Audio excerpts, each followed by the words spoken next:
एक छोटे से गांव में पंडित रामदास अपने बेटे सौरभ के साथ रहते थे। पंडित रामदास एक बहुत ही ज्ञानी ब्राह्मण थे, जिनकी पत्नी के जाने के बाद रामदास ने अपने बेटे सौरभ को ही अपना संसार मान लिया था। बेटा सौरभ, मैंने सोचा है कि अब मैं सारी विद्याओं और कलाएं, हस्त रेखा, भाग्य रेखा, सारी विद्याओं तुम्हें अपने जीते जी सिखा दूं। अब मेरी जिंदगी का कोई भी भरोसा नहीं है। ऐसा मत कहिए पिताजी, आपके सिवा मेरा है ही कौन। ठीक है बेटा, कल से मैं अपने काम से लौटने के बाद तुम्हें शिक्षा देना प्रारंभ करूंगा। जी ठीक है पिताजी। अगले दिन से ही रामदास काम से आने के बाद अपने बेटे सौरभ को सारी कलाएं, विद्या, भाग्य रेखा और कर्म रेखा की शिक्षा देने लगे। कुछ वर्ष बीत गए और सौरभ एक कुशल विद्वान बन गया। बेटा, मुझे तुम पर बहुत गर्व है। तुमने सारी विद्याओं, कलाएं कुछ ही वर्षों में और अच्छे से सीख ली है। अब तुम ज्ञानी विद्वान बन चुके हो। पिताजी, मैं आपका इसके लिए बहुत आभारी रहूंगा। आपने माँ के जाने के बाद मेरे कारण काफी कुछ त्यागा है। बेटा, ये तो मेरा फर्ज था। हर पिता का सपना होता है उसके जीते जी उसके बेटे काबिल हो जाए। मैं मरने से पहले सारे फर्ज से विदा होना चाहता हूँ, इसीलिए मैं कल तेरे लिए एक लड़की देखने जा रहा हूँ। तू साथ चलेगा क्या? मेरे नहीं पिताजी, आप ही देख आइए, मैं घर का ख्याल रखूंगा। अच्छा बेटा, मैं जा रहा हूँ, अपना ख्याल रखना। नहीं पिताजी, आज मुझे अच्छा नहीं लग रहा है, आज आप रहने दीजिए, फिर कभी चले जाना। तू चिंता मत कर, मैं जल्दी ही वापस आ जाऊंगा। रामदास अपने बेटे की बात ना मानकर खुश होकर अपने बेटे के लिए रिश्ता देखने जाने लगता है। रास्ते में उसका मित्र मिलता है। अरे रामदास, बड़े खुश होकर कहाँ जा रहे हो आज? अरे बस भैया, अपने बेटे के लिए एक रिश्ते की बात करने ही जा रहा हूँ। अच्छा भैया, ये तो बहुत खुशी की बात है। अच्छा, अब हम चलते हैं।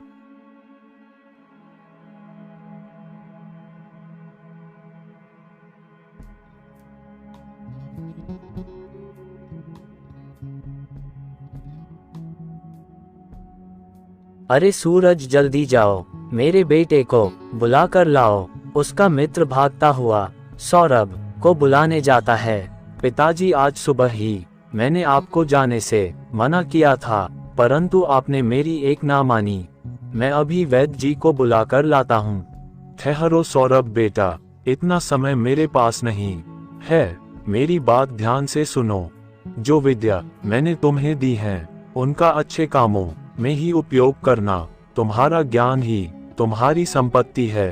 पिताजी, माँ तो मुझे बचपन में ही छोड़ के चली गई, अब आप भी जा रही हो, मैं कैसे जीऊंगा? सौरभ बेटा, मेरा आशीर्वाद सदैव तुम्हारे साथ रहेगा। अपना ख्याल रखना। जिसके बाद पंडित रामदास अंतिम सांस लेते हैं और उनकी मृत्यु हो जाती है। पिताजी, आंखें खोलिए। पिताजी, आप मुझे यूं ही छोड़ के नहीं जा सकते। माँ तो बचपन में ही चली गई, अब आप भी इस दुनिया को छोड़ के चले गए। अब मैं किसके सहारे जीऊंगा? संभालो खुद को सौरभ, उन्हीं को तो कोई भी नहीं डाल सकता। हम अंतिम संस्कार की तैयारी करते हैं। अंतिम संस्कार के बाद सौरभ बिल्कुल अकेला पड़ जाता है। वह खुद ही खाना बनाता है और काम करने जाता है।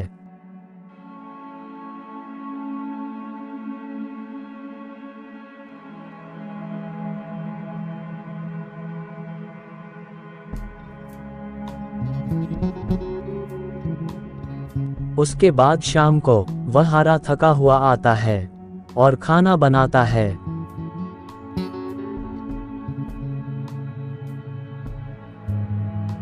सरपंच जी, काफी दिनों से सौरभ बड़ा ही परेशान सा रहता है, हमें उसके लिए कुछ करना होगा। हाँ विशाल, तुम सही बोल रही हो। बेचारे के पास ना तो माँ का साया है और ना ही बाप का साया, आखिर है तो हमारे गांव का ही बेटा। सरपंच जी, मैंने सोचा है हम सभी गांव वाले मिलकर उसके किसी ब्राह्मण परिवार में विवाह करा दिया जाए, जिससे बेचारा हराता का आने के बाद कम से कम भोजन तो बना बनाया मिलेगा।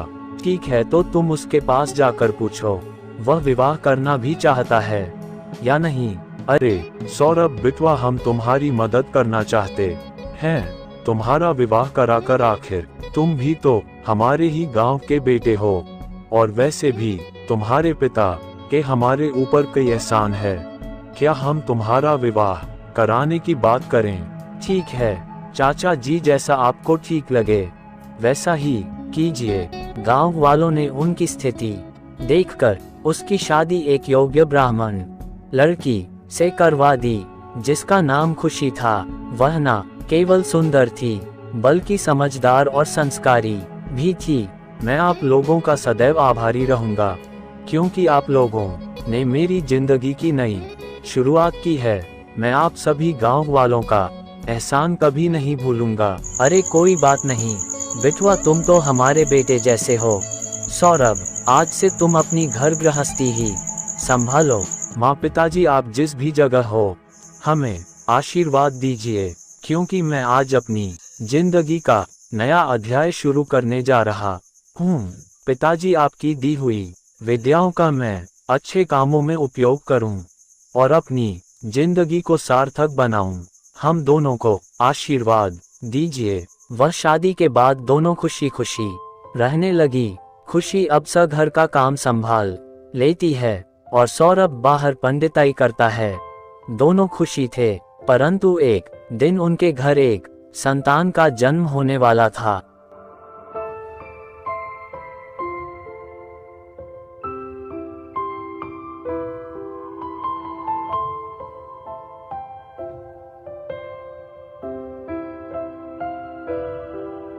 मुबारक हो सौरभ, तेरे घर लड़का हुआ है। धन्यवाद दाई माँ। अच्छा ठीक है, अब मैं चलती हूँ, तू अंदर जाकर देख ले।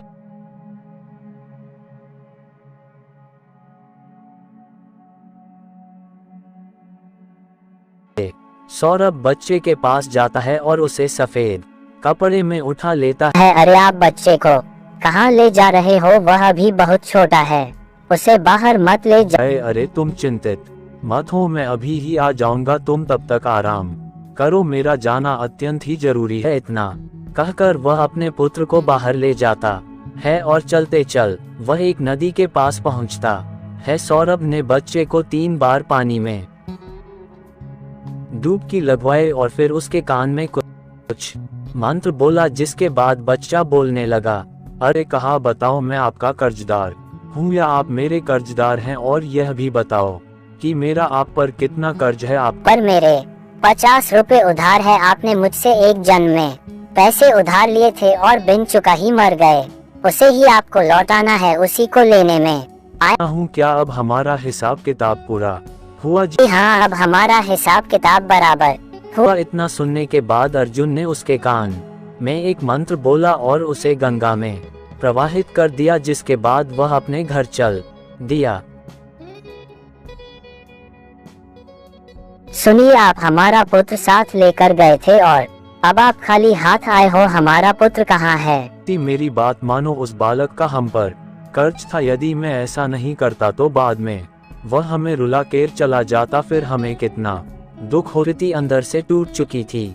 परंतु अर्जुन ने उसे अपनी बातों से समझा बुझा दिया था। वह फिर से कुछ दिनों बाद खुशी खुशी रहने लगे और संस्कृति ने एक सुंदर से पुत्र को जन्म दिया। सौरभ पंडित ने उसके साथ वैसा ही किया जैसे पहले बच्चे के साथ किया था। उसे सफेद कपड़े में लेकर गंगा के तट पर निकल गया। सौरभ ने फिर उसे गंगा में 3 डुबकी लगवाए और फिर उसके कान में कुछ बोला। हाँ भाई, हम गंगा मैया के अंदर हैं। अब सच बताओ, मैं तुम्हारा कर्जदार हूँ या तुम मेरे कर्जदार हो? और यह भी बताओ, मैं तुम्हारा कितना कर्जदार हूँ? सौरभ, मैं तुम्हारा कर्जदार हूँ। मुझे तुम्हारे 100 रुपए एक जन्म के देने हैं, वही मैं लौटाने आया हूँ।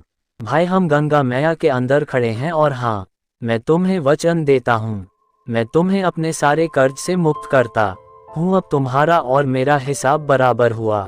ठीक है, तुम वचन दे रहे हो तो मैं मान लेता हूँ। इतना सुनकर सौरभ ने उसके कान में फूंक मारी और वापस उसे गंगा जी में प्रवाहित कर दिया। ये सब करके वह वापस अपने घर आ जाता है। भाग्यवान मुझे यूं ही खाली हाथ आता देख। तुम्हारे मन में अपने बच्चे के बारे में जानने की इच्छा हो रही होगी तो सुनो। उस परे हमारा 100 रुपए का कर्ज था जिसे मैंने माफ कर दिया और गंगा में प्रभावित कर दिया। अब उसका और हमारा हिसाब बराबर हुआ। ऐसा कैसे? उसके पास हमारा 100 का कर्ज था। यदि वह हमारा कर्ज चुका देता तो वह हमें जल्दी ही छोड़ के चला जाता और हमें जब बहुत दुख होता। इससे अच्छा मैंने उसे ऋण मुक्त कर दिया। इतना सुनकर खुशी चुप हो गई, परंतु मन में तो अपनी संतान का ही दुख था। उसके पास और कोई विकल्प ही नहीं था। वह अपनी बातें कहती भी तो किससे? वह अंदर ही अंदर टूट चुकी थी और दिन बीतते गए। वह अब पहले जैसी खुशी नहीं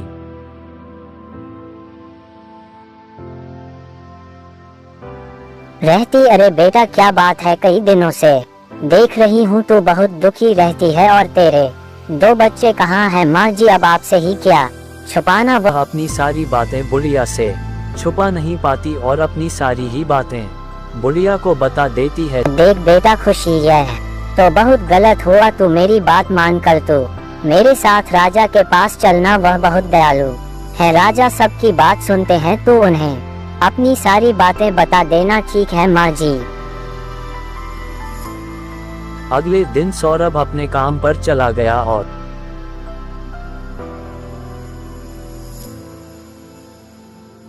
उसके जाने के बाद ही बुढ़िया उसके घर आती है। वह दोनों राजा के पास पहुंचती हैं और राजा को अपनी सारी बातें बता देती हैं। फिर राजा ने बुढ़िया से कहा, हम ये जिम्मेदारी तुम्हें देते हैं। आगे जब इसे बच्चे होने वाले हो तो तुम हमें सूचना जरूर देना और खुशी तुम भी हमें बताना नहीं भूलना।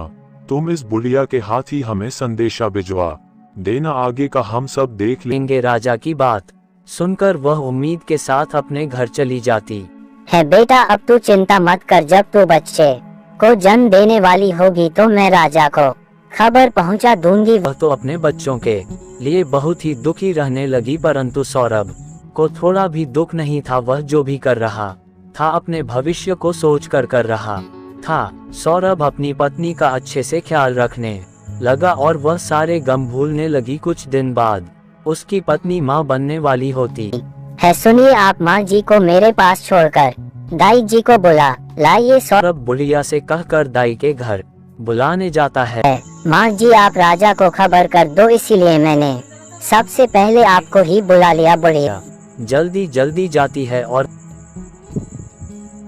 राजा को सारी बात बता देती है और राजा अपना भेष बदलकर उसके घर आता है। बेटा अर्जुन तेरे पुत्र हुआ है। सौरभ अंदर गया और एक साफ कपड़े में बच्चे को ले जाने लगा और राजा भी उसके पीछे पीछे जाने लगा।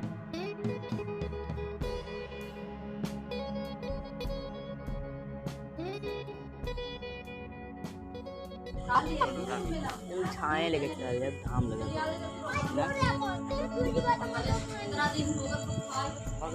कमाए लगलन देख ले। अब तुम बात कर सकते हो। बताओ मैं तुम्हारा कर्जदार हूँ या तुम मेरे कर्जदार हो? और ये भी बताओ मैं तुम्हारा कितना कर्जदार हूँ? तुम्हारा मेरे ऊपर 1 लाख का कर्ज है। सौरभ ने बच्चे के कान में मंत्र फूंका और वह अपने असली रूप में आ गया। सौरभ बच्चे को लेकर अपने घर आने लगा। अरे इसने आखिरकार इस बच्चे को गंगा में क्यों प्रवाहित नहीं किया? मुझे पूछना चाहिए था। को ही सौरभ पंडित के घर जाता है और आवाज लगाता है, कौन हो आप? इतनी रात्रि को क्यों आए हो? सुबह आना। शिव मूर्ति हूँ मैं पासी। मैं रहता हूँ आपके बेटे की दक्षिणा देने आया हूँ जो मेरी पत्नी ने उधार की थी। जाए एक थाल लेकर आइए। सौरभ की पत्नी अंदर से थाल लेकर आती है और शिव मूर्ति उसे सोने के सिक्कों से भर देता है। बहन जी, यह तुम्हारे बेटे आदित्य की दक्षिणा है जो कि आज मेरी पत्नी ने उधार की थी। हे भगवान, इतना सारा धन मैंने अपने पूरे जीवन काल में नहीं देखा जो उसके पिता इतने वर्षों तक नहीं कमा पाए। आज उसने एक ही दिन में कमा लिया। क्या हुआ भाग्यवान? आज तो तुम बड़ी ही खुश नजर आ रही हो और तुमने खाना भी नहीं बनाया। आखिर क्या बात है? वह सारी बातें सौरभ को बता देती है और सौरभ घबरा जाता है। अरे यह क्या बोल रही हो? जल्दी अपने पुत्र को जाकर देखो वह जीवित है भी या नहीं। वह अंदर जाती है और देखती है कि वैभव अब इस दुनिया में नहीं रहा। पिताजी, मेरा और आपका आज हिसाब किताब पूरा हुआ, इसीलिए मैं आज यहाँ से जा रहा हूँ। हम भी इस दुनिया में किसी ना किसी रूप में अपना कर्ज चुकाने ही आए हैं। अगर वीडियो पसंद आया तो लाइक, सब्सक्राइब और कमेंट जरूर करें।